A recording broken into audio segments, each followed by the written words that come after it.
Ireland நாட்டுடைய மிகப்பெரிய கோளரங்கம் அப்படின்னு சொல்லப்படுற ஆர்மா கோளரங்கத்தை வடிவமைச்சாரு பிலிப் பெல் அப்படிங்கிற கட்டட வடிவமைப்பாளர்.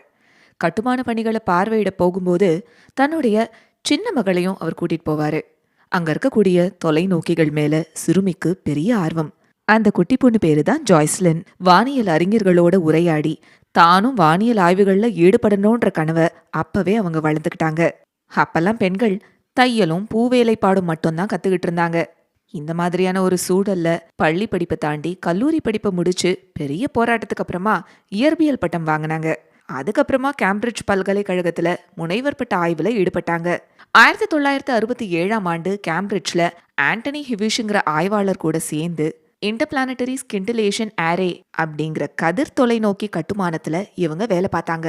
1967 ஜூலை மாசம் வானத்துல விண்மீன்களை பின்பற்றி தன்னுடைய அட்டவணை பதிவு தாள்கள்ல சிக்னல் பல்ஸை கண்டுபிடிச்சாங்க.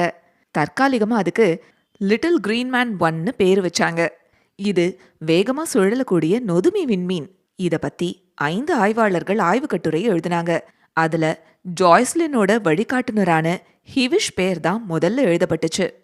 ஆய்வெனவோ ஜாய்ஸ்லினுடையது. ஆனா எல்லா புகழும் ஹிவிஷுக்கு போய் சேர்ந்துச்சு. மாப்பிள்ள அவர் தான், சட்டம் என்னதுன்னு பாவம் ஜாய்ஸ்லினால சொல்ல முடியல. இந்த கண்டுபிடிப்புக்கு 1974 இயற்பியல் நோபல் பரிசு வழங்கப்பட்டுச்சு. முதல்ல இதை கண்டுபிடிச்ச ஜாய்ஸை ஃபுல்லா ஓரங்கட்டிட்டு ஆண் ஆய்வாளர்கள் விருதை வாங்கிக்கிட்டாங்க. அவரோட மென்டரான ஹிவிஷ் கூட விருதுக்கு சொந்தக்காரர் ஜாய்ஸ்லின் தான் அப்படிங்கிறத எங்கேயுமே வாய் திறந்து சொல்லல.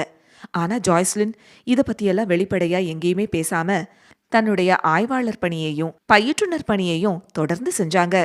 கல்வி பணியை அர்ப்பணிப்போட தொடர்ந்தாங்க. இதன் விளைவா பல கல்லூரிகள்லையும் பல்கலைக்கழகங்கள்லையும் அவங்களுக்கு தலைமை பொறுப்பு கிடைச்சது. தனக்கு இழைக்கப்பட்ட அநீதிக்கு எதிரா தனிநபரா போராடி கல்வி மறுக்கப்பட்ட பெண்களுக்கு படிக்க வழிவகை செய்தாங்க ஜாய்ஸ்லின். நான் ஆய்வு மாணவி அப்படிங்கிறதாலையும் பெண் அப்படிங்கிறதாலையும் மட்டுமே நோபல் பரிசு தராம ஓரங்கட்டப்பட்டேன் அப்படின்னு பின்னால பேட்டி ஒன்றுல குறிப்பிட்டிருக்காங்க ஜாய்ஸ்லின். கடந்த 2018 அடிப்படை இயற்பியலுக்கான சிறப்பு திருப்புமுனை பரிசு இவங்களுக்கு வழங்கப்பட்டிருக்கு. விருது அறிவிக்கப்பட்டதை அடுத்து பெண்கள், சிறுபான்மையினர் மற்றும் புலம்பெயர் மாணவர்கள் ஆய்வாளர்களா பயிற்சி பெறத்துக்காக உதவுற நிதியை நிறுவ $3 மில்லியன் பரிசு தொகையை பயன்படுத்த அவங்க முடிவு செஞ்சாங்க. இந்த நிதி சர்வதேச இயற்பியல் நிறுவனத்தால வழங்கப்படுது. இன்னைக்கு வரைக்கும் அவங்களுக்கு நோபல் பரிசு மறுக்கப்பட்டது தீராத வடுவாவே இருக்கு. கடல்வாழ் அட்டைப்பூச்சி இனம் ஒண்ணுக்கு இவங்களுடைய பெயர் வைக்கப்பட்டிருக்கு.